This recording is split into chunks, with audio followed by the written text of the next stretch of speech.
Friends, मेरा नाम जतिन है और आज हम बात करेंगे क्लास 9 के चैप्टर नंबर 4 के बारे में, साइंस में। चलिए सबसे पहले बात करते हैं बेटा इस चैप्टर में। इस चैप्टर का नाम है एटॉमिक स्ट्रक्चर और इस एटॉमिक स्ट्रक्चर में हम जानेंगे एटम के बारे में। तो सबसे पहले मैं थोड़ा सा बता देता हूँ। चैप्टर नंबर 1 में हमने जैसे कि बात की थी मैटर के बारे में और चैप्टर नंबर 2 में हमने बात की थी मैटर के किस तरीके से मतलब मिक्सचर होते हैं, कंपाउंड एंड एलिमेंट्स में डिवाइडेड होते हैं, ठीक है, कैसे मिक्सचर वगैरह बनते हैं। फिर हमने जब थर्ड चैप्टर में बात की थी तो आपसे बात की थी कि बेटा मैटर किससे मिलके बना था, पार्टिकल से मिलके बना था। अब वो पार्टिकल को हम क्या कहते थे, एटम कहते हैं। यानी हमारे आसपास जितनी भी सारी चीजें, हम खुद भी, सब कुछ, आप में सब एटम से मिलके बने हैं। अब ये एटम होता क्या है या ये क्या किसी चीज से मिलके बना है? भाई डाल्टन की थ्योरी से हमें पता चला था सबसे छोटा पार्टिकल एटम है जिसको हम फर्दर आगे डिवाइड नहीं कर सकते। लेकिन डाल्टन की यही बात उसकी ड्रॉबैक भी बनी थी क्योंकि एटम को हम डिवाइड कर सकते हैं किस चीज में, सब एटॉमिक पार्टिकल्स में। तो हम उसी के बारे में इस चैप्टर में पढ़ते हैं, एटम के स्ट्रक्चर को पढ़ते हैं, पहली बार किसने देखा, कैसे कैसे स्ट्रक्चर आया, सब चीजें हम इसमें जानेंगे। आपके एग्जाम के लिए सबसे मोस्ट इंपॉर्टेंट वीडियो रहेगी बेटा चैप्टर 4 की और सब इंपॉर्टेंट बात करेंगे बिना कोई फालतू बकवास के, ठीक है। चलिए बात करते हैं सबसे पहले एटम के बारे में। तो एटम से मतलब एटम भी किसी चीज से मिलके बना है, बिल्कुल सही। किससे मिलके बना है बेटा? एटम मिलके बना है तीन चीजों से मिलके। किन चीजों से मिलके? तीन चीजों के मिलके। मान लो ये एटम है, अब इसमें मेनली क्या होता है, आपके प्रोटॉन होते हैं सर, आपके न्यूट्रॉन होते हैं सर, और आपके पास इलेक्ट्रॉन होते हैं। मैं बताऊंगा आराम से बेटा क्या होते हैं, कैसे, क्या, सब कुछ अभी हम जानेंगे। पर पहले आप समझिए कि इलेक्ट्रॉन, प्रोटॉन और न्यूट्रॉन की बात कर रहे हैं। हमारे जो इलेक्ट्रॉन होते हैं ना बच्चे, इलेक्ट्रॉन को किसने ढूंढा था फर्स्ट टाइम? जे थॉमसन ने ढूंढा था सर। किस एक्सपेरिमेंट द्वारा ढूंढा गया था? ये रे एक्सपेरिमेंट, कैथोड रे एक्सपेरिमेंट द्वारा। चार्ज क्या होता है सर इलेक्ट्रॉन का? चार्ज होता है -1.6 इंटू 10⁻⁻19 कोलाम। अभी तुम बस याद कर लो, इसको पढ़ लो, मैं बताऊंगा आगे सब चीजों के बारे में, सिर्फ सुनते जाओ। अभी मास ऑफ इलेक्ट्रॉन के बारे में अगर हम बात करें तो 9.1 इंटू 10⁻31 kg, ठीक है। ये क्या होता है आपका मास ऑफ, क्या होता है बच्चा? इलेक्ट्रॉन का वजन होता है। बहुत कम होता है लेकिन कुछ तो होता है ना, ऐसा तो नहीं नेग्लिजिबल, कुछ ना कुछ तो वजन इसका होता है, ठीक है। चलिए अभी हम बात करते हैं प्रोटॉन क्या होता है सर। ठीक है, प्रोटॉन को किसने ढूंढा फर्स्ट टाइम? ई गोल्डस्टीन ने ढूंढा सर, ठीक है, बहुत बढ़िया। किस एक्सपेरिमेंट द्वारा ढूंढा गया? तो एनोड रे और कैनाल रे एक्सपेरिमेंट। बच्चा एक ही एक्सपेरिमेंट है, उसके दो नाम है, एनोड रे, ठीक है, एनोड रे और कैनाल रे एक्सपेरिमेंट के द्वारा प्रोटॉन को ढूंढा गया था, मतलब डिस्कवर किया गया था, प्रेजेंस कैसे क्या है इसके बारे में पता किया गया था। अगर हम बात करें चार्ज की, तो प्रोटॉन में क्या चार्ज होता है सर? प्लस का होता है 1.6 10⁻⁻19 कोलम, ठीक है। क्या सर ये तो सेम सेम है? बिल्कुल सही बात। आपका इलेक्ट्रॉन और प्रोटॉन का जो चार्ज होता है ना बच्चे, वो दोनों का सिमिलर होता है, ठीक है, इक्वल होता है। बट एक चीज होती है अपोजिट, वो है इनके साइन। यानी आपका जो चार्ज होता है इलेक्ट्रॉन का, वो पॉजिटिव चार्ज, वो नेगेटिव चार्ज होता है, और प्रोटॉन का पॉजिटिव चार्ज होता है, ठीक है, बहुत बढ़िया। अच्छा मास कितना होता है सर प्रोटॉन का? सर प्रोटॉन का मास होता है 1.673 इंटू 10⁻⁻27 kg, ठीक है, ये बहुत कम होता है। बट अगर मैं आपसे कहूं इलेक्ट्रॉन के कंपैरिजन में प्रोटॉन का मास कैसे देखें, भाई 840 गुना ज्यादा होता है।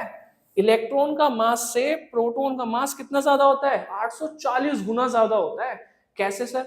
ऐसा मान लो कि आपके हाथ में एक छोटा सा अंगूर है, ठीक है, और आप जिस बिल्डिंग में रह रहे हो 4 मंजिल की मान लो अगर वो बनी है, तो 4 मंजिल की बिल्डिंग, बड़ी बिल्डिंग, और एक छोटा सा अंगूर, बात समझ रहे हो?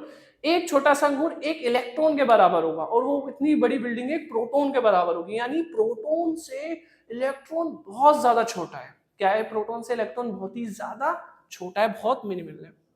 बात समझ में आ रही है? तो जैसा कि मैंने आपको बताया था सर, आपने तो बताया था तीन चीजों से मिलकर बना है, प्रोटॉन, न्यूट्रॉन और इलेक्ट्रॉन। ये सब एटॉमिक पार्टिकल होते हैं। पूरे चैप्टर में इनके बारे में ही जानेंगे, क्या है, कैसे है, क्यों है, ठीक है। धीमे धीमे चीजें क्लियर होंगी। बस जो अभी मैंने बता दी, जिस पे मैंने लाइन कर दी, उसको अच्छे से पकड़ लो, उसको अच्छे से याद कर लो। अभी के लिए बस 2 मिनट, दो नहीं, थोड़ी देर रुको, जब तक ये वीडियो कंप्लीट होती है तो मैं सारे डाउट तुम्हारे क्लियर हो जाएंगे। बाकी अगर कोई भी रह जाए तो नीचे कमेंट सेक्शन आपका ही है, नीचे आप हमें बता सकते हैं, ठीक है भाई। चलो आगे बढ़ते हैं, धीमे धीमे करते हैं सारी चीजों को अच्छे से कंप्लीट। तो नेक्स्ट बात करते हैं, तीसरा जो सब एटॉमिक पार्टिकल है, यानी एटम जिससे मिलके बना है। तो प्रोटॉन, न्यूट्रॉन तो है, एक और है, क्या नाम है उसका? न्यूट्रॉन है सर। क्या नाम है उसका बच्चे? न्यूट्रॉन है। तो न्यूट्रॉन को किसने ढूंढा था? जे चार्विक ने ढूंढा था सर। न्यूट्रॉन को किसने ढूंढा? जे चार्विक। कैसे ढूंढा गया बेटा? एक्सपेरिमेंट करके। कैसा एक्सपेरिमेंट था? Bombarding the light particle, lithium, boron, ये जो पार्टिकल होते हैं ना, ये जो एलिमेंट्स होते हैं, इनकी ऐसे बम्बार्डिंग की, ऐसे फेंका इनको, और जब फेंका किस पे, मतलब इनके ऊपर जब फेंकी, क्या फेंकी बेटा, अल्फा पार्टिकल रे। कौन सी रे, अल्फा पार्टिकल। मान लो ये एक लिथियम का एटम है, इस एटम के ऊपर क्या फेंका गया सर, इस एफल के अल्फा पार्टिकल्स की एक रे इसके ऊपर फेंकी गई, मारी गई, पटकी गई। बम्बार्डिंग का मतलब होता है फेंकना, जैसे बम होता है ना, बम से फेंक रहे हो, कंकड़ उठा के ऐसे फेंक देते हैं छोटे छोटे कोई कोई बच्चे, तो उस चीज को हम बोलते हैं बम्बार्डिंग। तो वहां से हमें ये पता चला था कि सर इलेक्ट न्यूट्रॉन नाम की कोई चीज होती है। कमाल की बात क्या है सर, जब इस न्यू पार्टिकल को ढूंढा गया तो इसके ऊपर तो कोई भी चार्ज नहीं मिला, यानी ये कोई भी चार्ज नहीं होता। क्या होता है बेटा, न्यूट्रॉन का कोई भी चार्ज नहीं होता, नो चार्ज, इसका कोई भी चार्ज हमें देखने को नहीं मिलता, कोई चार्ज इसके अंदर नहीं होता, ना तो ये पॉजिटिव होता और ना ये नेगेटिव होता। बात समझ में आ रही है, बिल्कुल ध्यान से सुनते रहना अच्छे से। लेकिन जो इसका मास होता है बच्चे, वो प्रोटॉन के इक्वल होता है, यानी न्यूट्रॉन बेटा किसके बराबर होगा, आपके प्रोटॉन के बराबर, लगभग लगभग इक्वल होता है, ठीक है, लगभग लगभग क्या होता है बेटा, इक्वल होता है। चलिए बात करते हैं कुछ पॉइंट्स के बारे में। जैसे अगर पार्टिकल की बात करें तो जो न्यूट्रॉन है वो हमारा एक न्यूट्रल पार्टिकल होता है एटम का, इसके ऊपर कोई चार्ज नहीं होता। ठीक है सर, मजा आ गया, बहुत बढ़िया। न्यूट्रॉन जो एब्सेंट होता है बेटा प्रोटीनियम में, किसमें होता है, प्रोटीनियम। अब ये प्रोटीनियम क्या होता है, एक हाइड्रोजन एटम है, सबको पता है हाइड्रोजन गैस होती है, वो किससे मिलके बनेगी, हाइड्रोजन एटम से। अब हाइड्रोजन एटम ना कई प्रकार के होते हैं, अभी मैं आपको बताऊंगा, बट अभी सुन लो, प्रोटीनियम क्या कौन सा हाइड्रोजन का एटम होता है, एक आइसोटोप होता है, अभी हम पढ़ेंगे आइसोटोप आगे। बस अभी समझ लो कि जो प्रोटीनियम है सर, जो आइसोटोप है हाइड्रोजन का, उसके अंदर कोई भी न्यूट्रॉन नहीं होता। क्यों नहीं होता, एक इलेक्ट्रॉन एक न्यूट्रॉन है। क्या है कैसे, मैं समझाऊंगा अच्छा से, या आगे हम इसको पढ़ेंगे। अभी बस इस पॉइंट को सुन लो, ध्यान से पढ़ लो कि न्यूट्रॉन में एब्सेंट होता है, ठीक है, न्यूट्रॉन एब्सेंट होता है बेटा किसमें, प्रोटीनियम में। प्रोटीनियम क्या है, एक आइसोटोप है हाइड्रोजन का, बस अभी इतना जान लो, ठीक है। क्यों कैसे क्या सब बात करेंगे उसके लिए। Since mass of electron negligible हो जाता है बेटा प्रोटॉन में, मतलब इलेक्ट्रॉन का मास तो बहुत ही ज्यादा कम है प्रोटॉन से, इसीलिए प्रोटॉन और न्यूट्रॉन के जो मास होता है, इन दोनों का मास जो होता है, उसी मास पे हम पूरे एटम के प्रोटॉन और न्यूट्रॉन को बताते हैं एटॉमिक मास में। अब ये क्या है, ये चीज मैं भी तुम्हें समझाता हूँ, बहुत अच्छे से समझ में आएगी। उसके लिए हमें क्या करना पड़ेगा बेटा, यहाँ समझो। अच्छा एक पार्ट मैं बताता हूँ, इस वाले पॉइंट को भी समझाऊंगा, एक ये समझ लो। चार्ज पार्टिकल की अगर हम बात करें, जैसे इलेक्ट्रॉन, प्रोटॉन और न्यूट्रल पार्टिकल जैसे न्यूट्रॉन, इनको हम बेटा सब एटॉमिक पार्टिकल्स कहते हैं। इन्हीं तीनों को क्या कहते हैं, सब एटॉमिक पार्टिकल। इन्हीं तीन एटॉमिक पार्टिकल, सब एटॉमिक पार्टिकल से मिलके क्या बना है, एटम बना है, ठीक है। अब आपको मैं ये वाला पॉइंट समझाता हूँ, ध्यान से सुनना इसको। क्या कह रहा है, देखो जैसे ये एक एटम है, इस एटम में ना बच्चे इलेक्ट्रॉन बहुत छोटा सा है, बहुत कमजोर है, बहुत हल्का सा है, बहुत ही ज्यादा, ठीक है। अब एक बात बताता हूं मैं आपको, बीच में क्या है सर, सर बीच में है न्यूट्रॉन और प्रोटॉन, बीच में है सर न्यूट्रॉन और प्रोटॉन, बहुत भारी है, हैवी है, बहुत ज्यादा, ठीक है। अगर मैं कंपैरिजन करके आपको बताऊं तो ऐसे समझो बच्चे कि जैसे आपका बाल, एक आपका बाल है और आपकी पूरी बॉडी, आपके बाल की और आपके बॉडी का वजन सेम है क्या, नहीं ना, बहुत ज्यादा डिफरेंस है ना, थोड़ा बहुत भी नहीं, बहुत डिफरेंस है सर। बाल तो बहुत ही हल्का होता है, क्या वजन होता है उसमें, हमारी बॉडी 80 किलो की 70 किलो की होती है सर, तुम्हारी चलो 40-50 की होगी, किसी की 30 तो नहीं है ना, हो सकता है भाई खा लिया पी लिया करो कुछ बढ़िया, अगर 30 है तो ये समझ लो कि इसका मास बहुत कम होता है। कितना होता है, बहुत कम होता है, लेकिन और ये जो इलेक्ट्रॉन का इतना कम मास होता है कि इसके पूरे मास के सभी इलेक्ट्रॉन का भी मास जोड़ दे तो एटम के मास को कोई फर्क नहीं पड़ेगा, मास मतलब एटम के वजन को कोई फर्क नहीं पड़ेगा। इस चीज को आप ऐसे समझो कि आप एक वेट मशीन पे खड़े हो और आप अपना नीचे ऐसे वो देख रहे हो कितना केजी है कि नहीं है, वेट मशीन पे तुम खड़े हो, अपना वजन तोल रहे हो, है कि नहीं है, वो 2 रुपए में तोलते हैं ना, तो ऐसे मान लो तुम अपना वजन तोल रहे हो। अब तुम जब अपना वजन तोल रहे हो, नीचे देख रहे हो, अरे सर इसमें तो 50 किलो आ रहा है, मान लो तुम्हारा वजन 50 किलो आया, 50 किलो दिखा रहा है उसमें, तुमने अपना एक बाल लिया, तोड़ के नीचे फेंक दिया। अब क्या वो 50 किलो कुछ कम होगा, बताओ, खुद सोच के बताओ, 50 किलो में कुछ कमी आएगी, तुमने 2 भी तोड़ दिए, 3-4 बाल अपने तोड़ के नीचे फेंक दिए, कोई कमी आएगी 50 किलो में, नहीं ना, अभी भी तुम्हारा वेट 50 ही रहेगा, क्योंकि बाल का जो वजन था वो इतना कम था, उसने कम वजन से आपकी बॉडी के वजन पे कोई फर्क नहीं पड़ा, बहुत कम पड़ा, जो कि इतना स्केलेबल नहीं है।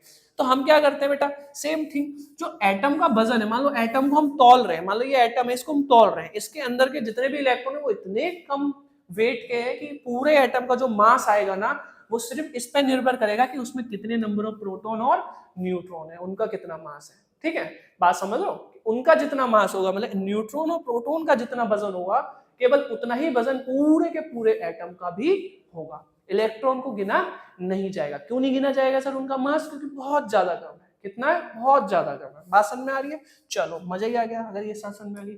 कमेंट कर देना नीचे मजा आ गया, कमेंट आना चाहिए भाई, कमेंट आना चाहिए मजा आ गया।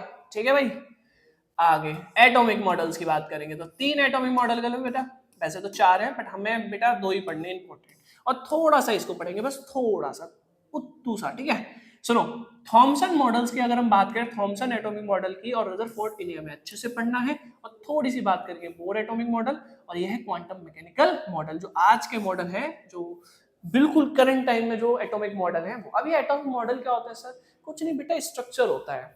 क्या होता है? स्ट्रक्चर की पहली बार एटम को कैसे डिफाइन किया गया होगा, एटम कैसे दिखता है। अब देखो इतना छोटा होता है, आप तो नहीं देख सकते ना एटम को, हम नहीं देख सकते, माइक्रोस्कोप से भी आसानी से नहीं देखा जा सकता, बहुत हैवी इलेक्ट्रो माइक्रोस्कोप चाहिए उनको देखने के लिए, उससे भी इतनी क्लियर इमेज नहीं आती। बट वो तो आज है ना, पहले के टाइम पे तो नहीं पता था कि उसमें इलेक्ट्रॉन वोट, तो जो एक धीमे धीमे लोगों ने बताना चालू किया। देखो पहली बार किसी ने बताया कि सर ये एटम ऐसा दिखता है, दूसरी में बताया नहीं नहीं थोड़ा सा ऐसा वैसा दिखता है, तो चीजें आगे चली। बात समझ में? अब पहली बार जिसने मॉडल बनाया और हम उसके बारे में पढ़ रहे हैं, कुछ तो बातें उसकी सही होंगी और कुछ बातें उसकी गलत होंगी। ठीक है, ऐसा नहीं है कि 100% गलत ही है सर, हमें स्कूल में बताया कि हम गलत गलत पढ़ रहे हैं, उनको सब ड्रॉबैक है। नहीं, देखो कुछ तो सही बात बताई होगी ना, तभी आज हम उसे पढ़ रहे हैं। बताई तो 1000 लोगों ने होगी, लेकिन फॉलो किसकी की जा रही है? केवल कुछ ही लोगों की, कुछ ही मॉडल्स के बारे में बात की जा रही है। ठीक है, चलिए बात करते हैं एक एक करके सभी मॉडल्स के बारे में, जिसमें से सबसे पहले बात करेंगे बेटा थॉमसन्स एटॉमिक मॉडल के बारे में। अभी सर थॉमसन एटॉमिक मॉडल क्या होता है, इसको मैं आपको आसानी से समझाता हूँ। देखो ऐसा होता है कि एक गोला है, मान लो ये पूरा एटम है आपका, उसने कहा था कि आपके जो एटम है ना ये नेगेटिव साइन है। क्या है बेटा? ये नेगेटिव साइन, सॉरी, इसने कहा था आपका पॉजिटिव स्फीयर है, आपका क्या है वो पॉजिटिव स्फीयर है। क्या बोला था उसने? पॉजिटिव स्फीयर है। मान लो ये पॉजिटिव साइन है, ऐसे समझो, देखो ध्यान से समझना इस चीज को। मान लो यहाँ पे पॉजिटिव साइन है, यानी यहाँ पे क्या है? Positive sign. अभी प्रोटोन मत बोलना इसे, क्योंकि प्रोटोन तब ढूंढा नहीं गया था जब जे थॉमसन ने हमें ये मॉडल दिया ना, तो उस टाइम तक प्रोटोन के बारे में कोई नहीं जानता था। ठीक है, तो जब कोई है ही नहीं उस टाइम, कोई जानते ही नहीं, बहुत सालों पहले की बात है, तो फिर कैसे उसका नामकरण कर देते हैं? बस उसने एक चीज बोल दी कि ये एक पॉजिटिव चार्ज है। उन्होंने क्या बोला था? उन्होंने बोला था सर ये एक पॉजिटिव चार्ज है। क्या है बच्चों? ये एक पॉजिटिव चार्ज। ठीक है सर, तो इसके अंदर कुछ होगा, सही बिल्कुल। उन्होंने बोला था अंदर भरा है नेगेटिव चार्ज। अंदर क्या भरा है भाई? नेगेटिव चार्ज, बहुत सारा अंदर नेगेटिव चार्ज फील्ड है। अच्छा ऐसे समझो इस चीज को कि जैसे वाटरमेलन देखा, अभी इसमें बताऊंगा, इसका नाम वाटरमेलन मॉडल भी है। क्यों है वो भी? वाटरमेलन देखा, उसका जो ग्रीन ग्रीन हार्ड वाला पार्ट होता है पूरे स्पेयर पे, उसको तो आप समझ लो कि सर वो पॉजिटिव चार्ज से चार्ज है। उस पे कौन सा चार्ज है? पॉजिटिव चार्ज है। ठीक है, उसके अंदर जो फील्ड है ना, उसके अंदर जो रेड वाला पार्ट है पूरा, वो खाली स्पेस है। जो अंदर रेड वाला पार्ट है वो क्या है बच्चों? खाली स्पेस है। ठीक है, और उसके अंदर जो सीड्स हैं, जो छोटे छोटे सीड्स हैं उसके अंदर, वो सभी सीड्स किसका काम कर रहे हैं? Negative particle. और नेगेटिव पार्टिकल का नाम इन्होंने दे दिया था, इसीलिए आज भी हम इनकी बात करते हैं। तो नेगेटिव पार्टिकल का जो नाम दिया था वो दिया था बेटा इलेक्ट्रॉन। क्या दिया था नेगेटिव पार्टिकल का नाम? इलेक्ट्रॉन। इलेक्ट्रॉन का नाम जो है ना वो किसने दिया था? जे थॉमसन ने, इसलिए इसे बोला गया थॉमसन्स एटॉमिक मॉडल, क्योंकि ये मॉडल भी इन्हीं ने दिया था। अगर ये पूरा 100% गलत होता तो हम नहीं कर रहे होते इसकी बात, लेकिन इनने कुछ तो दिया। चलो मानते हैं सारी चीजें सही नहीं, लेकिन इलेक्ट्रॉन यानी नेगेटिव चार्ज पार्टिकल के बारे में तो बताया, इसीलिए हम इसको पढ़ते हैं। कोई भी चीज 100% गलत नहीं है। ठीक है, ऐसा नहीं है कि हम वेस्ट है सर, ऐसे टाइम वेस्ट कर रहे हैं चैप्टर को पढ़ के, नहीं। आपका बहुत इंपॉर्टेंट बात है कि इलेक्ट्रॉन जो था, नेगेटिव चार्ज जो था, उसका नामकरण इस भाई ने कर दिया था। चलो भागे, अब ये चीज ने बोली वाटरमेलन पाम पुडिंग मॉडल के नाम से इसको जाना जाता था, क्योंकि देखो ऊपर की पूरा चारों तरफ का जो स्पेयर होता था वो पॉजिटिव चार्ज होता था। उसके अंदर का जो रेड पार्ट होता था, जो रेड पार्ट होता है ना, एडिबल रेड पार्ट, जो खाने वाला रेड पार्ट होता है, ये वाला, ये खाली स्पेस है। क्या है बेटा? खाली स्पेस है, इसमें कुछ भी नहीं है, खाली है पूरा। क्या है? ये पूरा एम्प्टी खाली स्पेस है। और उसके अंदर जो ये नेगेटिव पार्ट थे, ठीक है, ये इलेक्ट्रॉन थे, और बाहर के पॉजिटिव थे। ये जो सीड्स की तरह जो होते हैं ना, बीज होते हैं, पूरा वाटरमेलन को आप मान लो। ऐसे ही उन्होंने अच्छे से डिस्क्राइब हमें किया। चलो नेक्स्ट मॉडल की तरफ चलते हैं। नेक्स्ट इंपॉर्टेंट बात, अच्छा इनके ड्रॉबैक भी क्या हुए भाई? सिंपल से ड्रॉबैक थे, इनने अपनी जो एक्सपेरिमेंट किया था वो अच्छे से नहीं समझा पाया, अच्छे से एक्सप्लेन नहीं कर पाया, और जो इनका एक्सपेरिमेंट था वो भी कंडक्ट एटम के ऊपर सही से नहीं हुआ था। मतलब इन्होंने जो ये मॉडल दिया था इसके बारे में और एक्सप्लेन ये नहीं कर पाए थे, उन्हें बस इतना ही बताया था हमें। ठीक है, और आगे जाके जब और लोग आए जो इनके स्टूडेंट रदरफोर्ड थे, उन्होंने थोड़ा और बेटर मॉडल दिया, जो कि उनका बाद में फिर अडॉप्ट किया गया और इनके ये वही ड्रॉबैक बन गए। तो चलिए नेक्स्ट मॉडल की तरफ बात करते हैं। अब आए हमारे रदरफोर्ड। कमाल की बात ये इन्हीं के स्टूडेंट थे, ठीक है, और आगे जाके इन्हीं को फेल कर दिया, फेल किया या इनसे बेटर कुछ ढूंढा, वो चीज के बारे में बात करेंगे। एक्सपेरिमेंट का नाम था बच्चे alpha particle scattering experiment, experiment का नाम था अल्फा पार्टिकल स्कैटरिंग एक्सपेरिमेंट, ठीक है सर, बहुत बढ़िया। इस एक्सपेरिमेंट का नाम ध्यान में रखना। इसमें क्या किया गया था, अल्फा पार्टिकल्स को, अल्फा पार्टिकल कौन होते हैं बेटा, हीलियम न्यूक्लियस के कुछ अपसेस, कुछ पार्टिकल्स को ही हम बोलते हैं, ठीक है। चलो अभी तुम फिलहाल इसे अल्फा पार्टिकल के नाम से याद रखो, पेपर में लिख देना, कोई दिक्कत नहीं है। उसके बाद गोल्ड फॉइल भी, देखो किया क्या था, गोल्ड फॉइल थी, अभी ऐसे समझ लो ये गोल्ड फॉइल है। इस गोल्ड फॉइल में मान लो ये एटम है, ये एटम है, दिख रहा है आपको बच्चे, एटम है ये, ठीक है, ये इसका न्यूक्लियस है, अभी बताएंगे सब चीजें। ये अल्फा पार्टिकल्स हैं, अल्फा पार्टिकल की एक रे, एक लाइट रे यहां से प्रोड्यूस हो रही है, ये जा रहे हैं ऐसे टकराने में, टच क्या हूं टकरा रहे हैं। अब कुछ पार्टिकल तो सीधे होके बाउंस बैक कर गए, ठीक है, मतलब उधर गए ही नहीं, यहां से गए ही नहीं, यहीं से बाउंस बैक कर गए, क्या से बाउंस बैक कर गए, यहीं से ये बाउंस बैक कर गए, सॉरी बच्चे, ये यहीं से बाउंस बैक कर गए, इसको दोबारा बताते हैं आपको, ठीक है। ये जो पार्टिकल्स हैं, कुछ पार्टिकल तो गोल्ड फॉइल पे गए ही नहीं, वो पहले ही वहीं से क्या कर गए, बाउंस बैक कर गए, क्या कर गए, यहीं से बाउंस बैक कर गए, ठीक है। अभी मैं बताऊंगा, अब उसको अब ध्यान से सुनना। कुछ पार्टिकल को हमने भेजा, वो बिल्कुल स्ट्रेट निकल गए, उन पे कुछ फर्क ही नहीं पड़ा, वो बिल्कुल स्ट्रेट निकल गए, वो गोल्ड फॉइल को हमें देखते हुए निकल गए। लेकिन कुछ पार्टिकल ऐसे थे बच्चों जो आगे गए और कुछ डेविएट कर गए, इस तरीके से कुछ पार्टिकल क्या कर गए, डेविएट कर गए, कुछ पार्टिकल अंदर गए और इस तरीके से पूरा डेविएट कर गए। भाषण में आ रही है आपको, कुछ पार्टिकल इस तरीके से डेविएट कर गए। तो हमें तीन तरीके के पार्टिकल देखने को मिले, ठीक है, ध्यान से सुनना, तीन तरीके के पार्टिकल देखने को मिले। पहला पार्टिकल जो सर बाउंस बैक कर गए, दूसरा पार्टिकल सर जो सीधे निकल गए, कुछ भी नहीं, बिल्कुल स्ट्रेट यहीं पे जाके हमें देखने को मिले। तीसरे वो पार्टिकल थे बच्चों जो कि डेविएट कर गए, डिफ्लेक्शन कर गए, क्या कर गए, डिफ्लेक्शन, अपना रास्ता भटक गए, जहां सीधे रहे थे पर ऊपर नीचे निकल गए, ठीक है। अब ऐसा जब हुआ तब जाके हमें पता चला कि जब मतलब हमें क्या रदरफोर्ड को तब थोड़ा बहुत आइडिया हुआ कि देखो हम जो कर रहे हैं ना एटम के बारे में, वो कुछ इस तरीके से है कि बेटा हमने लिया अल्फा पार्टिकल, और अल्फा पार्टिकल का नेचर था पॉजिटिव चार्ज का, कैसा चार्ज था ये, पॉजिटिव चार्ज था।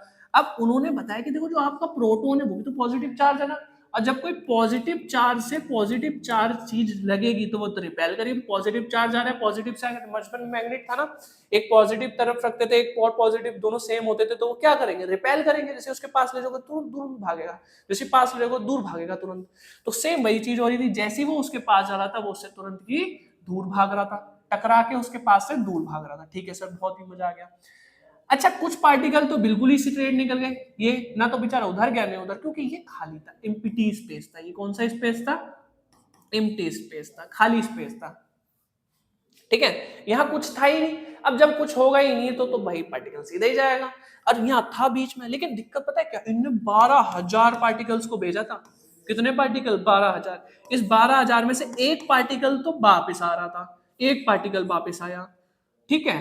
कुछ पार्टिकल, ये मान लो 10 से 12 पार्टिकल मान के चल लो, 10 से 12 पार्टिकल डिफ्लेक्शन कर गए, यानी 10 से 12 ही पार्टिकल थे जो अपना रास्ता सीधा ना लेके टेढ़ा मेढ़ा भाग रहे थे, ठीक है, डिफ्लेक्शन कर रहे थे, क्या कर रहे थे, डिफ्लेक्शन कर रहे थे, डिफ्लेक्शन बोल सकते हैं आपको, क्या कर रहे थे बेटा, डिफ्लेक्शन कर रहे थे, डिफ्लेक्शन, ठीक है, भटक रहे थे, मतलब रास्ता सीधा जाना है लेकिन सीधा नहीं जा रहे, टेढ़ा मेढ़ा जा रहे हैं, तो उसी को हम बोलते हैं। तो पहला भी फिर से एक बार रिकैप करवा देता हूँ, ये पॉजिटिव चार्ज था, जो सीधे चार्ज जा रहे थे वो इस पी पे टकरा रहे थे, पॉजिटिव पे बाउंस बैक जा रहे थे, 12,000 में से केवल एक ही पार्टिकल बाउंस बैक हुआ, ठीक है सर।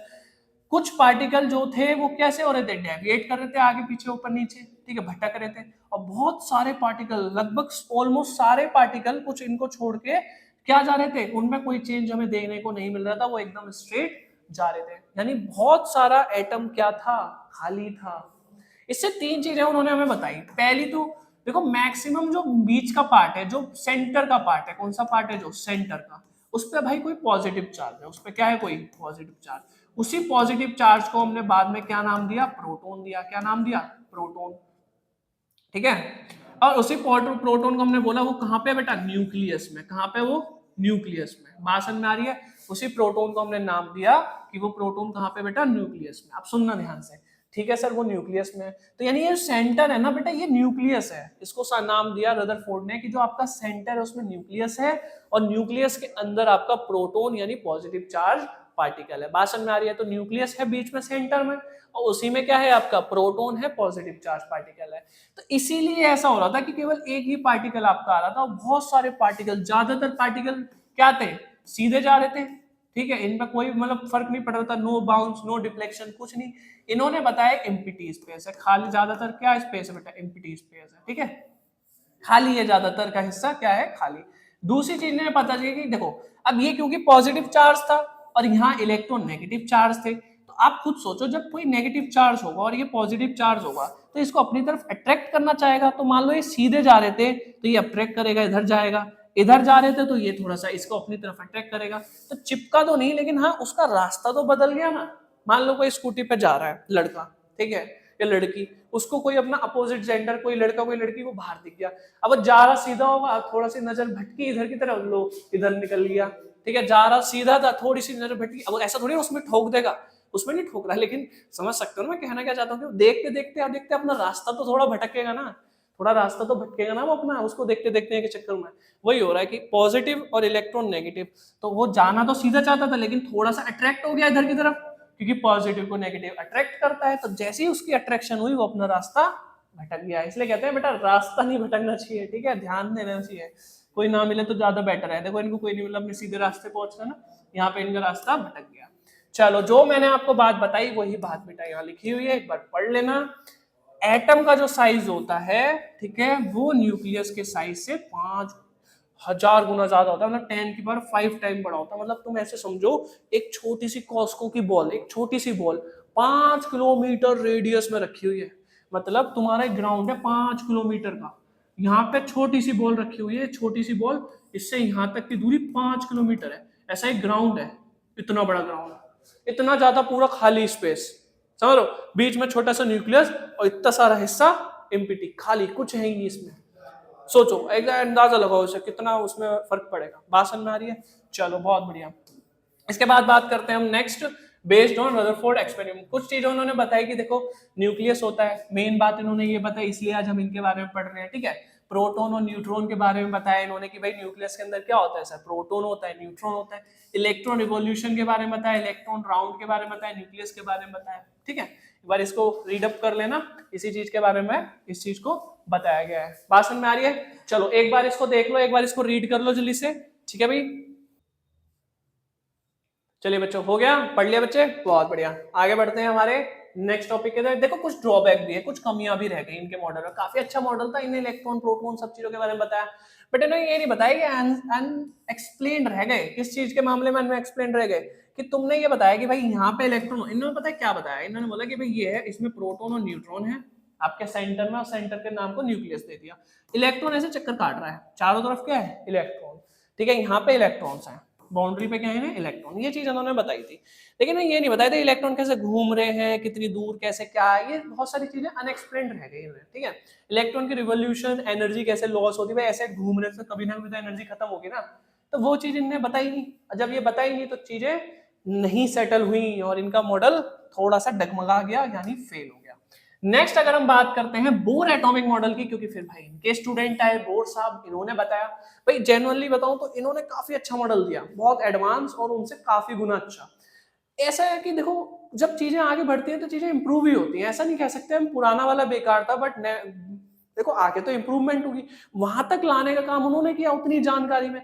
जब जानकारी आगे हुई, आगे चीजें और डेवलप हुई, विकास और हुआ। अब जैसे बोर का भी ऑलमोस्ट फेल ही हो गया था, इतना बढ़िया मॉडल होने के बाद भी आगे जाके फेल हुआ, इनके भी आगे मॉडल आए। तो ऐसा नहीं है कोई चीज हमेशा परफेक्ट हो गई, तो हर चीज के आगे कोई ना कोई परफेक्शन, कोई ना कोई परफेक्ट आ ही जाएगा। ठीक है, हर चीज चाहे कितना भी कोई कुछ परफेक्ट करे, कल को उससे भी बेहतर कुछ नया निकलेगा। बात समझ में आ रही है? तो कभी 100% परफेक्शन नहीं होती है।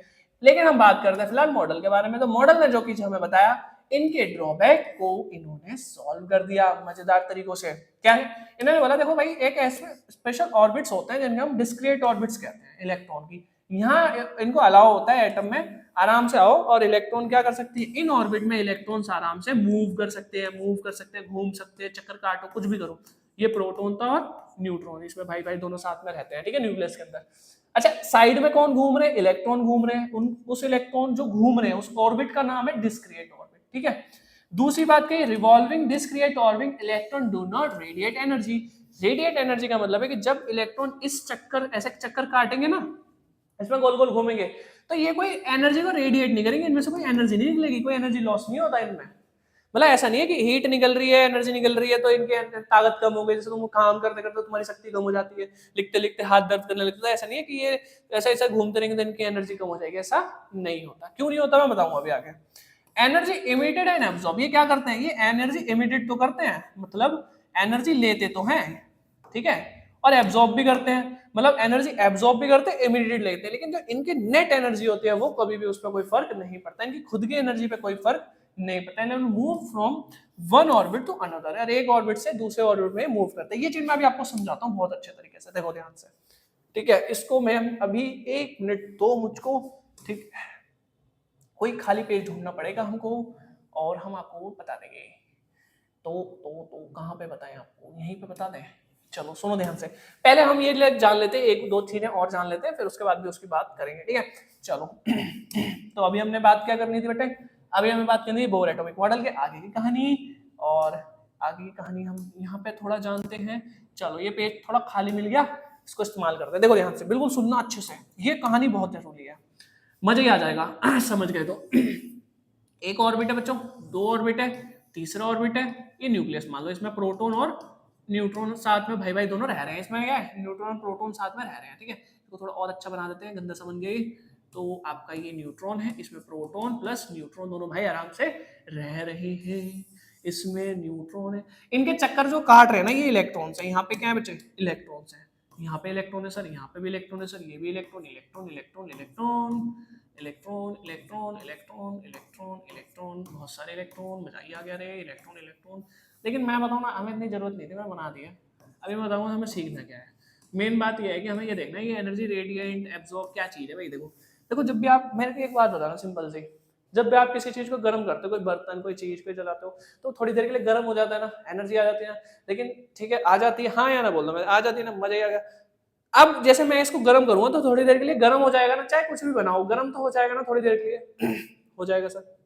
जब मैं इसे रख दूंगा नॉर्मल तापमान में तो ये फिर ठंडा हो जाता है, मतलब ठंडा या फिर अपने नॉर्मल स्टेट में आ जाता है।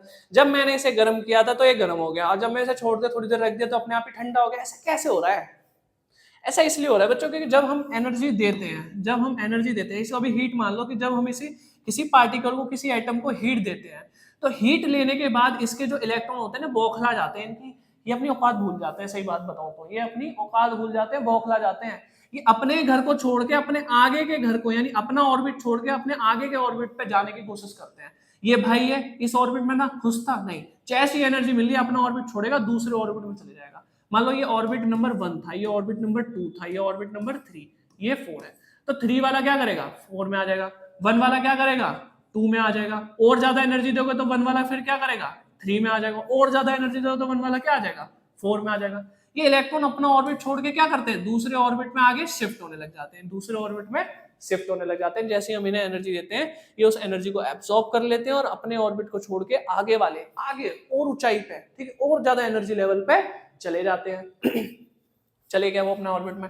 जैसे ही तुम इसको छोड़ दोगे, तुमने हटा दिया, एनर्जी देना बंद कर दी, अब इनकी एनर्जी निकलना चालू होगी। तो जब इनमें से एनर्जी निकलेगी, इनमें से रिलीज होगी, एनर्जी क्या होगी बेटा? रिलीज। रिलीज तुम देखते हो ना, थोड़ी देर तक चाय गर्म रहती है, चीजें गर्म रहती है, तुम इसे छोड़ो, अब तुम हीट तो नहीं दे रहे ना, तो तब भी वो गर्म है ना, तो अब वो थोड़ी देर तक हीट रिलीज करेगी, थोड़ी देर तक गर्म रहेगी। पानी गर्म करने का बहुत देर तक गर्म रहता है ना, तो थोड़ी देर तक गर्म करेगी। उस कंडीशन में क्या होगा? पहले तो हीट दे रहे थे तो ये एब्जॉर्ब कर रहा था, अब भाई साहब इनको तो मिलना बंद हो गई, क्या? एनर्जी। अभी अपनी औकात पे फिर वापस आएंगे। अब यहाँ से क्या करेंगे? ये अपनी औकात पे फिर वापस आएंगे। तो अब पहले यहाँ आ गया था, फिर वापस आएगा, फिर अपनी औकात पे आएगा, फिर नेक्स्ट जो जहां पे सेटल था वो वहीं पे वापस आना चालू हो जाएगा। जैसे इलेक्ट्रॉन यहाँ आ गया था, अभी इलेक्ट्रॉन दोबारा से वहीं फिर पहुंच जाएगा। यहाँ आ गया था ना इलेक्ट्रॉन, फिर चौथे से फिर तीसरे, तीसरे पे होगा तो दूसरे पे, फिर अपने ओरिजिनल प्लेस पे वो वापस पहुंच जाएगा, जब तक हीट रिलीज ना हो जाए, जब तक सारी एनर्जी रिलीज ना हो जाए। जैसे ही एनर्जी रिलीज हो जाएगी वो नॉर्मल स्टेट में पहुंच जाएगा, जैसे वो पहले था वैसा का वैसा ही हो जाएगा। तो ये दो चीज होती है, यानी इलेक्ट्रॉन मतलब जो एटम होता है वो एनर्जी को लेता भी है, इमिट भी करता है, रिलीज करना, इमिट करना मतलब रिलीज करना, निकालना, और एब्जॉर्ब भी करता है। ये उसको हीट दोगे तो वो एब्जॉर्ब कर लेगा। और जब ये होता है तो इलेक्ट्रॉन अपना ऑर्बिट छोड़ के क्या करते हैं, दूसरे ऑर्बिट में आ जाते हैं। बात समझ में आ रही है बच्चों? बहुत बढ़िया। इसे अभी समझना, इसके ऊपर भी फिर से बात करेंगे, लेकिन उससे पहले हम कुछ चीजों को बात जान लेते हैं। अब उन चीजों में से कुछ ये हम बात कर चुके हैं, ठीक है भाई। तो एमिट करना और एब्जॉर्ब करना कैसे, move from one orbit to other, एक ऑर्बिट से दूसरे ऑर्बिट में, एक ऑर्बिट से बेटा दूसरे ऑर्बिट में मूव करना, यानी एब्जॉर्ब कर रहा है। और एक ऑर्बिट से बेटा दूसरे ऑर्बिट में, जैसे इलेक्ट्रॉन यहाँ वापस आने को क्या करेगा, रिलीज कर रहा है, एनर्जी क्या कर रहा है, रिलीज कर रहा है। तो ये चीज समझना अच्छे से, ठीक है। मजा आ गया? जो इसमें लिखा हुआ है ना नोट्स, तो मोस्ट इंपोर्टेंट, जैसे इसकी डेफिनेशन तो बहुत अच्छे से याद कर लेना। एटॉमिक नंबर क्या होता है भाई, नंबर ऑफ प्रोटॉन और number of atom, sorry nucleus के अंदर जो नंबर ऑफ प्रोटॉन होते हैं ना, उसी को हम क्या बोलते हैं, उसका एटॉमिक नंबर बोलते हैं। क्या बोलते हैं, एटॉमिक नंबर। यानी मतलब मैं सिंपल भाषा में बताऊं तो एटॉमिक नंबर बराबर है किसके, आपके नंबर ऑफ प्रोटॉन के। एटॉमिक नंबर को किससे डिनोट करते हैं बच्चे, जेड से। जितने एक एटम में प्रोटॉन होंगे, जैसे मान लो 10 प्रोटॉन है एक इलेक्ट्रॉन में, तो उसका एटॉमिक नंबर कितना हो जाएगा सर, 10 हो जाएगा। मजा आ गया, यही चीज समझनी है।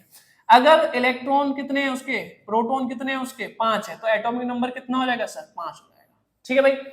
और तुम्हें एक चीज पता है भाई कि एटम नंबर ऑफ प्रोटॉन और नंबर ऑफ इलेक्ट्रॉन क्या रहते हैं, हमेशा इक्वल रहते हैं। न्यूट्रल एटम जो होता है ना, जिसके ऊपर कोई चार्ज नहीं होता, उस कंडीशन में दोनों क्या रहते हैं, इक्वल। क्या रहते हैं सर, नंबर ऑफ प्रोटॉन और नंबर ऑफ इलेक्ट्रॉन क्या रहते हैं, नंबर ऑफ प्रोटॉन और नंबर ऑफ इलेक्ट्रॉन दोनों बैलेंस रहते हैं। देखो बैलेंस करना पड़ेगा ना।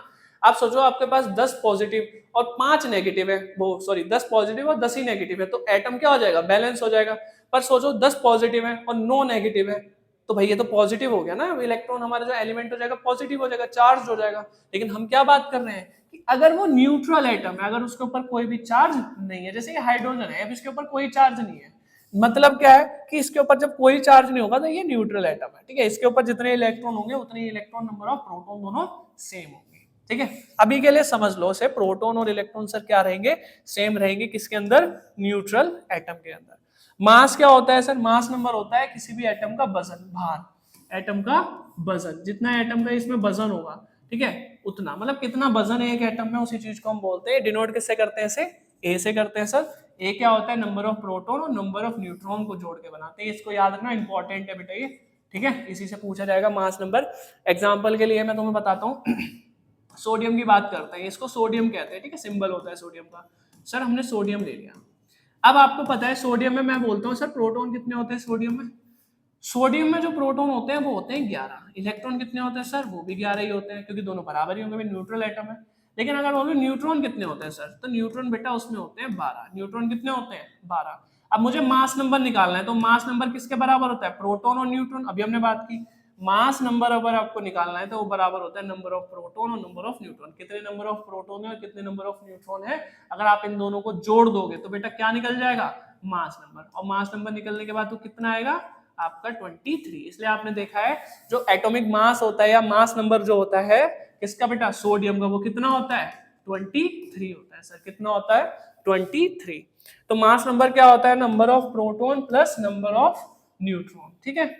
अच्छा रिप्रेजेंट कैसे करते हैं एटम को, देखो एटम को इस तरीके से रिप्रेजेंट किया जाता है। मान लो ये एक एलिमेंट है, कोई भी एटम ले लिया हमने, सोडियम पोटेशियम बताऊंगा, ठीक है। जैसे मान लो इसे हमने एग्जांपल के लिए ले लो, यही ले लिया सोडियम, तो सोडियम का एटॉमिक नंबर कितना है, जितने नंबर ऑफ प्रोटॉन होंगे सोडियम पे, कितने प्रोटॉन है 11 है, तो 11 इस पे क्या है, प्रोटॉन है, और मास कितना है बेटा इसका 23। इसे लिखने का तरीका है, बस ऐसे रिप्रेजेंट करने का तरीका है, कुछ नहीं है। ऑक्सीजन को ले लेते हैं, ऑक्सीजन के नंबर, ऑक्सीजन के कितना मास होता है सर 16 मास होता है, और एटम कितने होते हैं इस पे, प्रोटॉन कितने होते हैं सॉरी 8। तो इसको लिखने का तरीका है, कुछ नहीं है, बस क्या है इसको लिखने का तरीका। भाषण में आ रही है, इसको क्या है ये लिखने का इसका तरीका, रिप्रेजेंट करने का एक स्टाइल है ये, ठीक है। बाकी आप समझ लो, नहीं तो कोई दिक्कत की बात नहीं है, इतना याद रखना। ऊपर जो नंबर होता है ना, ऊपर जो नंबर होता है बेटा वो ध्यान में रखना, वो एक मास होता है, क्या होता है वो मास होता है, ठीक है। और जो नीचे नंबर होता है वो उसका एटॉमिक नंबर होता है, और एटॉमिक नंबर हमेशा मास नंबर से छोटा होता है, ठीक है। ऐसे याद रखो, छोटा नीचे होता है और ऊपर बड़ा होता है, ठीक है भाई, बात समझ में आ रही है ना। इसको याद रखना, फिर से बता रहा हूं मैं इस चीज को, चाहो तो 1 मिनट में फिर सुन लो, लेकिन इंपॉर्टेंट बात है। और क्या बात है, एग्जाम्पल के लिए ले लेता हूं मैं फिर से इसको, कार्बन को ले लेता हूं, तो कार्बन का एटॉमिक नंबर 6 होता है, कितना होता है कार्बन का एटॉमिक नंबर सर 6 होता है। और मास नंबर 12 होता है। तो ये मास नंबर होता है। क्या होता है ये?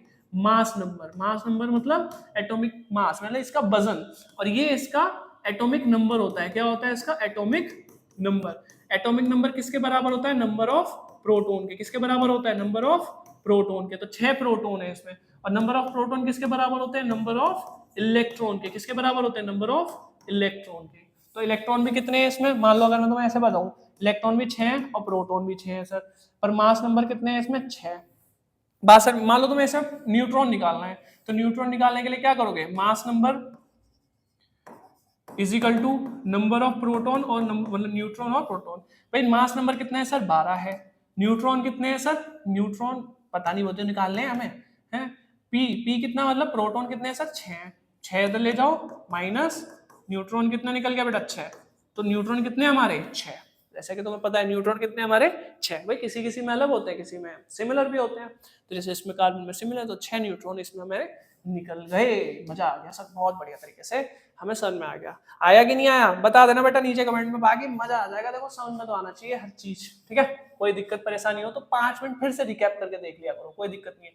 1-2 बार देख लिया करो। हर टॉपिक सेम नहीं होता, किसी टॉपिक में ज्यादा दिमाग लगाना है आपको और किसी टॉपिक में कम दिमाग लगाना है, ठीक है। चलो मजा आ जाएगा। नेक्स्ट टॉपिक की बात करते हैं, distribution of electrons various shell, ठीक है। इलेक्ट्रॉन को अलग अलग सेल्स में डिस्ट्रीब्यूशन, देखो पढ़ लो इसको एक बार, स्क्रीनशॉट लेना तो ले लो, बाकी ये चीज मैं नेक्स्ट स्लाइड पे समझाता हूँ पूरी महाभारत क्या लिखी हुई है। भाई सिंपल सी बात है, जैसे ये एक सेल है, ये दूसरी सेल है, मान लो ये यहाँ पे न्यूक्लियस है, प्रोटॉन और न्यूट्रॉन है इसके अंदर, ठीक है भाई। तो ये कह रहा है कि जैसे एक जो फर्स्ट सेल होगी, ऐसे मैं तुम्हें बताता हूँ पहले इसको बना के, सुनो ध्यान से बिल्कुल। आपके पास कितनी भी हो सकती है नंबर ऑफ सेल, बस इसमें एक चीज ध्यान में रखना, जो ये है ये तो न्यूक्लियस है भाई, ये तो क्या है? न्यूक्लियस। इसकी जो पहली लाइन है, मतलब पहला ऑर्बिट है, पहला सेल है, उसे ऑर्बिटल कहते हैं। क्या कहते हैं उसको सर? ऑर्बिटल कहते हैं। जो लास्ट वाला ऑर्बिट होगा, सबसे आउटर मोस्ट, इसे बोलते हैं outer most. Outer most sir सबसे भारी, इसको बोलते हैं ऑर्बिट। इसको क्या बोलते हैं? ऑर्बिट। जो बीच में आती है इसको बोलते हैं सेल। क्या बोलते हैं इनको?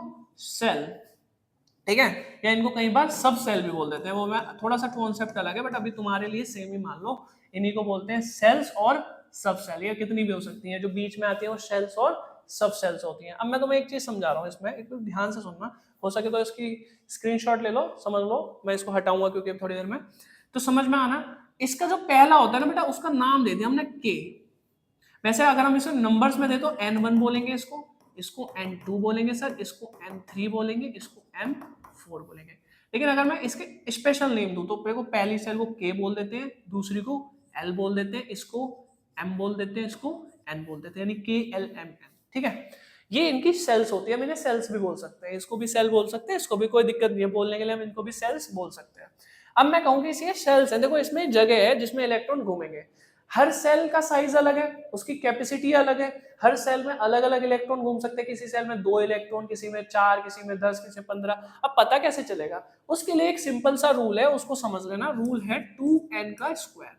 यानी इस फॉर्मूले से आप बता सकते हो कि किस सेल में कितने maximum number of electron fit हो सकते हैं। क्या maximum number of electrons revolve कर सकते हैं? मैक्सिमम नंबर ऑफ इलेक्ट्रॉन का अगर क्वेश्चन आए कि बताओ भाई एक सेल है, मान लो n1 में कितने मैक्सिमम नंबर ऑफ इलेक्ट्रॉन हो सकते हैं, तो तुम क्या करोगे भाई?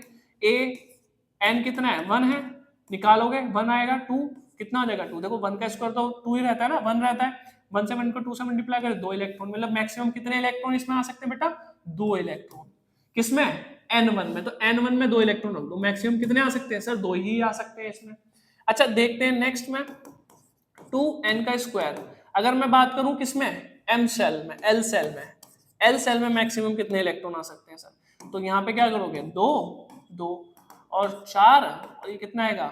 4, तो कितना हो जाएगा बेटा? 8 इलेक्ट्रॉन। यानी इस सेल में कितने इलेक्ट्रॉन आ सकते हैं? 8। 1 2 3 4 5 6 7 8। मैक्सिमम कितने इलेक्ट्रॉन आ सकते हैं इसमें? 8 इलेक्ट्रॉन आ सकते हैं। अगर मैं तीसरे की बात करूं तो इसमें कितने आ सकते हैं? m सेल में बताना है मैक्सिमम आ कितने सकते हैं, बताऊंगा होते कितने हैं, बट आ कितने सकते हैं। तो सर मैक्सिमम कितने आ सकते हैं? n की जगह 2 रखोगे, वो रखोगे, 3 कितना रखना है बेटा? 3 3 है ना, m सेल का नंबर कितना है? 3, तो 3 रखोगे। तो यहाँ पे अगर मैं 3 का स्क्वायर करूँ तो 3 का स्क्वायर कितना आता है सर? 9 आता है। 9 दूनी 18। नहीं, मैक्सिमम कितने इलेक्ट्रॉन यहाँ पे रखे जा सकते हैं? 18। इस सेल में मैक्सिमम नंबर ऑफ इलेक्ट्रॉन कितने रखे जा सकते हैं? 18। चौथे का आप निकालोगे, कमेंट करना है भाई ईमानदारी से। देखो अगर तुम पढ़ चुके हो 3 अभी तक, ठीक है, क्लासेस में, तो अभी कमेंट करके बताना है क्वेश्चन। नहीं बताया मैं नाराज हो जाऊंगा भाई तुमसे, देख लो फिर मजा नहीं आएगा 9th क्लास में, समझ जाना मैं कहना क्या चाहता हूँ, मजा नहीं आएगा। इसको कमेंट करना है आंसर, अगर इसकी आंसर तुम दे रहे हो मतलब तुम पास हो, फिर टेंशन नहीं लेनी किसी चीज की, फिर बस बाकी की वीडियो और फॉलो करनी है, ध्यान से पढ़ना है इसको, पास हो तुम टेंशन नहीं लेनी। अगर इसका आंसर नहीं तो फिर तो गड़बड़ हो जाएगी। इसका आंसर दे रहा बेटा, मैं फिर से बता देता हूँ, N4 है ये। क्या है ये? N4 आंसर आपसे कमेंट में अभी इसी समय दो जल्दी से। चलो ये तो मार डंडा यही रखा है, अभी बहुत पिटोगे। बात समझ में आ रही है? चलो आगे बात करते हैं नेक्स्ट की। अब इसी में कुछ भी बात और आगे करते हैं आइसोटोप्स के बारे में। बेटा किसके बारे में? आइसोटोप्स के बारे में। अभी हमने आगे बात की थी ना हाइड्रोजन के प्रोटीनियम आइसोटोप में, बोला था 2 मिनट रुक जाओ अच्छे से समझाऊंगा। आओ अच्छे से समझाता हूँ। आइसोटोप क्या होते हैं बेटा? एलिमेंट होते हैं सेम, एलिमेंट तो सेम हो बट सेम एटॉमिक नंबर हो। क्या हो सर? Same atomic number. मैं तुम्हें बता दूं आइसो का मतलब होता है बेटा सेम, आइसो का मतलब होता है सेम। टॉप्स का मतलब होता है एटॉमिक नंबर। टॉप का मतलब क्या होता है? एटॉमिक नंबर, संख्या। तो जिसकी संख्या या जिसका नंबर सेम हो, एटॉमिक नंबर सेम हो, एक ही एलिमेंट के एटॉमिक नंबर सेम हो लेकिन डिफरेंट मास हो, भाई मास अलग अलग होना चाहिए, अलग अलग मास हो, उसको हम बोलते हैं आइसोटोप। उसको हम क्या बोलते हैं सर? उसको हमने नाम दिया है आइसोटोप्स। मतलब आइसोटोप का मतलब है एक ही एलिमेंट का एटॉमिक नंबर तो सेम हो लेकिन मास नंबर डिफरेंट हो। मास नंबर क्या हो? डिफरेंट। जैसे यहाँ तुम देख रहे हो एक हाइड्रोजन है ये, इसका एक इलेक्ट्रॉन, यहाँ पे एक प्रोटॉन, मतलब मास नंबर भी इसका एक है। ये मास है ऊपर वाला, बेटा बताया था ना, ये क्या है आपका? ए है ये, और ये जेड। जेड मतलब एटॉमिक नंबर नीचे वाले। ये एटॉमिक नंबर देखो तीनों का क्या है? एक एक है। हाइड्रोजन का तीनों का एटॉमिक नंबर क्या है? एक है, लेकिन इसका मास नंबर एक है, इसका 2 है, इसका 3 है मास नंबर हाइड्रोजन का। तो यहां से हम ये समझ सकते हैं कि ये तीनों अलग अलग क्या है तो एक ही एलिमेंट लेकिन तीनों अलग अलग तरीके से है, हमें देखने को मिलते हैं। इन तीनों का ही मास जो होता है वो डिफरेंट होता है। मास नंबर क्या होता है? डिफरेंट। एटॉमिक नंबर सेम होता है लेकिन मास नंबर क्या होता है? डिफरेंट। ठीक है, इसलिए इनके नाम देते हैं, जैसे प्रोटीनियम बोलते हैं, ड्यूट्रियम होता है, ट्रिटिनियम बोलते हैं। अच्छा, यूज भी होता है आइसोटोप का अलग अलग जगह देखा जाता है। जैसे कि अगर यूरेनियम आइसोटोप की बात करें, यूरेनियम के जो आइसोटोप होते हैं वो फ्यूल या न्यूक्लियर रिएक्टर में यूज किए जाते हैं। ऐसा फ्यूल, फ्यूल मतलब न्यूक्लियर रिएक्टर, पता है ना वो जो बिजली बनाता है, न्यूक्लियर बम, एटॉमिक बम वगैरह सुना होगा, उसी से रिलेटेड है, बस ये एनर्जी बनाता है। ये अच्छा पॉजिटिव वे है। तो ये जो है ना, ये फ्यूल का काम करता है। कौन? यूरेनियम एक एलिमेंट होता है, उसका एक आइसोटोप है ये। एक आइसोटोप है कोबाल्ट का भाई, ट्रीटमेंट करता है कैंसर का, कैंसर के ट्रीटमेंट में हेल्प करता है कोबाल्ट का आइसोटोप। एक आइसोटोप है आयोडीन का, जो कि गोइटर के ट्रीटमेंट, गोइटर एक बीमारी है इसमें गला स्वेलो नेक होता है ना, बहुत बड़ा हो जाता है गला, गला ये जो होता है बहुत बड़ा हो जाता है, ठीक है, उसे हम बोलते हैं गोइटर। इसे क्या बोलते हैं? गोइटर। कार्बन 14 जो होता है ये भी एक आइसोटोप होता है कार्बन। देखो कार्बन एक होता है, कार्बन 12, ठीक है, 6 12 जो हमने बात की थी ना अभी नॉर्मल। एक ये होता है नॉर्मल आइसोटोप, एक का होता है एटॉमिक नंबर दोनों के सेम है लेकिन एटॉमिक मास देखो डिफरेंट है। देखो इसका एटॉमिक मास 12 है सर, इसका एटॉमिक मास 14 है सर। एटॉमिक नंबर तो दोनों का सेम है, तो एटॉमिक नंबर क्या होगा? सेम होगा, बट मास डिफरेंट, तो इसलिए इन दोनों को क्या बोलेंगे? ये हमारे क्या हो गए बच्चे? ये हमारे हो गए क्या? आइसोटोप्स। एक मिनट टाइम गिर गया, मजा आ जाएगा। चलो समझो भाई इसको। जो हो बात समझ में आई बच्चे? तो ये 4 आइसोटोप पढ़ लेना, पेपर के लिए बहुत ज्यादा इंपॉर्टेंट है। आगे बात करते हैं, बस हमारा टॉपिक फिनिश होने वाला है और ये हमारे नेक्स्ट टॉपिक की तरफ, और इसको बोलते हैं हम आइसो बार। आइसो का मतलब बताया था बच्चों ने सेम, तो बच्चे बताने लग गए हमारे। और बार का मतलब होता है बेटा भार, ऐसे याद रखना बार। तुमने सुना होगा भार, भारी है तो बहुत ज्यादा, तो भारी, भार, भार, तो भार से बार, यानी आइसो बार मतलब भार मतलब मास, यानी मास नंबर तो सर सेम होगा इसका, मास नंबर तो क्या होगा इसका? सेम, बट एटॉमिक नंबर अब डिफरेंट होगा। अगर मास नंबर सेम और एटॉमिक नंबर डिफरेंट, तो ऐसे वो हम बोलते हैं आइसोबार्स। क्या बोलते हैं? आइसोबार। ऐसा हम बोलते हैं मास नंबर सेम है ना भाई दोनों का, लेकिन एटॉमिक नंबर तो अलग है ना, एलिमेंट तो अलग अलग हो गए। देखो मास नंबर दोनों का सेम है ना, लेकिन एलिमेंट तो अलग है ना, एलिमेंट अलग अलग हो गए ना, तो यही चीज बताता है आइसोबार। आइसोटोन्स क्या होते हैं भाई? सेम नंबर ऑफ न्यूट्रॉन हो, जिसके अंदर नंबर ऑफ न्यूट्रॉन तो सेम हो बट डिफरेंट प्रोटोन हो, प्रोटोन अलग हो। जैसे कार्बन में न्यूट्रॉन कितने बेटा? 12। अब बोरोन में कितने हैं? 13। तो प्रोटोन तो अलग है। देखो अगर मैं इसे तोड़ू तो इसमें प्रोटोन कितने हैं? 6, और न्यूट्रॉन कितने हैं सर? उसमें भी 6 ही है, तभी तो दोनों को जोड़ के 12 मैंने अभी बताया था ना, भूलना नहीं है, ठीक है। यहाँ देखो इसमें प्रोटॉन कितने हैं सर? इसमें प्रोटॉन तो 7 है, लेकिन न्यूट्रॉन कितने हैं बेटा? 6। देखो दोनों के न्यूट्रॉन सेम हैं, प्रोटॉन तो अलग है लेकिन न्यूट्रॉन सेम है। ऐसे तत्व या ऐसे एलिमेंट्स को हम बोलते हैं आइसोटोन्स। क्या बोलते हैं इन्हें हम? आइसोटोन। तो चैप्टर हमारा हो गया खत्म। इंपॉर्टेंट चैप्टर की बात, मतलब इंपॉर्टेंट क्वेश्चंस की बात करते हैं, मजा ही आ जाएगा। ये लो, इसी के लिए इंतजार कर रहे थे। सबसे महत्वपूर्ण चीजें हमारे पेपर में आने वाले सवाल, क्वेश्चन, इनके जवाब ढूंढो। ढूंढने की भी जरूरत नहीं है, बस डाल दो चैट आंसर आ जाएगा। नहीं आए मैसेज कर दो हमको, हम करा देंगे। लेकिन ये आपका असाइनमेंट है और ये क्वेश्चन बहुत इंपॉर्टेंट है बेटा, पेपर में डायरेक्टली पूछे जाएंगे। आप करो इसको जल्दी से, ठीक है। ये आपके कुछ सवाल हैं जो पेपर में पूछे जाते हैं, आप इन्हें ध्यान से देखिए। देखिए इनके स्क्रीनशॉट ले लो, चाहे तो इनको कर लो, लिख लो भी पोज करके। इनके सॉल्यूशन आपको करने हैं, ठीक है। आपके एग्जाम के लिए बहुत ही ज्यादा इंपॉर्टेंट है बच्चों ये। चलिए बात करते हैं नेक्स्ट टॉपिक की। देखिए बच्चों